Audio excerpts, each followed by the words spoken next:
Assalamualaikum warahmatullahi wabarakatuh. Hai teman-teman semua, perkenalkan saya Ahmad Fahrudin dan teman saya Muhammad Fikri Master Yarsa. Kami dari kelas Ekonomi Perencanaan Kota dengan dosen pembimbing Dr. Ardi Aji. Hari ini kami akan mempresentasikan bagaimana proses perkembangan transportasi publik di Jakarta.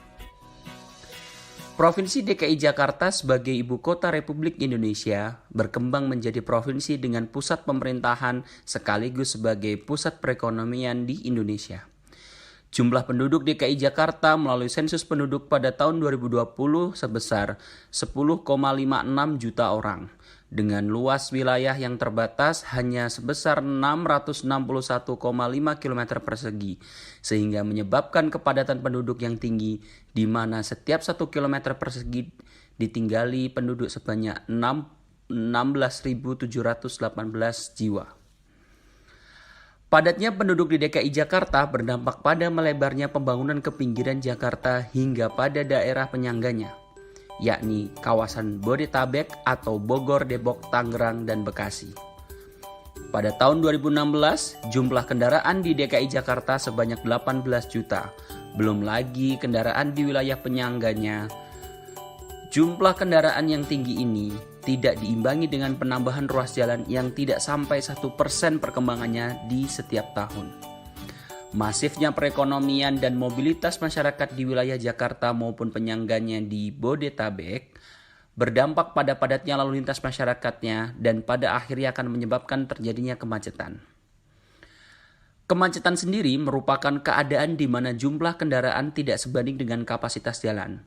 Faktor yang menyebabkan kemacetan mulai dari tidak tertibnya pengguna jalan, permukaan jalan yang tidak baik, hingga tidak adanya pembatasan jenis kendaraan. Kemacetan akan menyebabkan terjadinya eksternalitas negatif. Analisis yang dilakukan oleh Bank Dunia menyatakan bahwa kemacetan di DKI Jakarta menyebabkan hilangnya potensi ekonomi sebesar 36 triliun setiap tahunnya. Selain itu, kemacetan berdampak pada aspek kesehatan, di mana polutan yang dihasilkan dapat menyebabkan gangguan pernafasan seperti sesak nafas, pilek, hingga flu yang berkepanjangan. Oleh karena itu, dalam rangka mengatasi kemacetan, maka pemerintah DKI Jakarta harus mengambil kebijakan yang tepat sasaran, yakni melalui pengembangan transportasi publik. Transportasi publik di DKI Jakarta sepanjang tahun mengalami perkembangan sejalan dengan kebutuhan dan rencana yang disusun. Proses perkembangan transportasi publik tentunya membutuhkan waktu dan proses yang tidak singkat. Beberapa masih bertahan dan beradaptasi dengan kondisi zaman, namun beberapa juga terpaksa berhenti karena tidak bisa bersaing dengan kebutuhan masyarakat yang tinggi.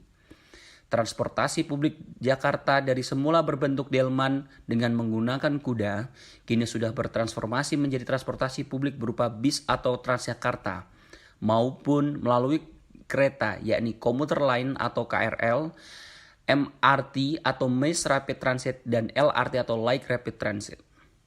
Transportasi publik di DKI Jakarta hendaknya dapat efisien dan berfokus pada kenyamanan pelanggannya, yang didukung dengan biaya yang murah serta waktu yang relatif lebih singkat, sehingga dapat meningkatkan jumlah pengguna setiap harinya dan beralih dari kendaraan pribadi menuju kendaraan umum atau transportasi publik. Terdapat dua pendekatan yang perlu diperhatikan dalam merencanakan transportasi publik, yakni transportasi publik yang terintegrasi serta transportasi publik yang aman dan nyaman. Perkembangan transportasi publik di DKI Jakarta perlu dilakukan secara terintegrasi sehingga dapat meningkatkan pelayanan dan pengguna dari jasa yang ditawarkan. Pengembangan transportasi Jakarta dilakukan dengan 3 macam integrasi, yaitu integrasi fisik, integrasi payment, dan integrasi manajemen pengembangan transportasi. Ketiga integrasi tersebut dapat dijelaskan sebagai berikut. Integrasi fisik maksudnya dilakukan dengan menghubungkan antar moda transportasi publik yang ada di Jakarta. Hal ini penting untuk memberikan kemudahan dan kenyamanan bagi mobilitas masyarakat untuk menjangkau tujuannya, seperti konektivitas antara Transjakarta, KRL, MRT, serta LRT.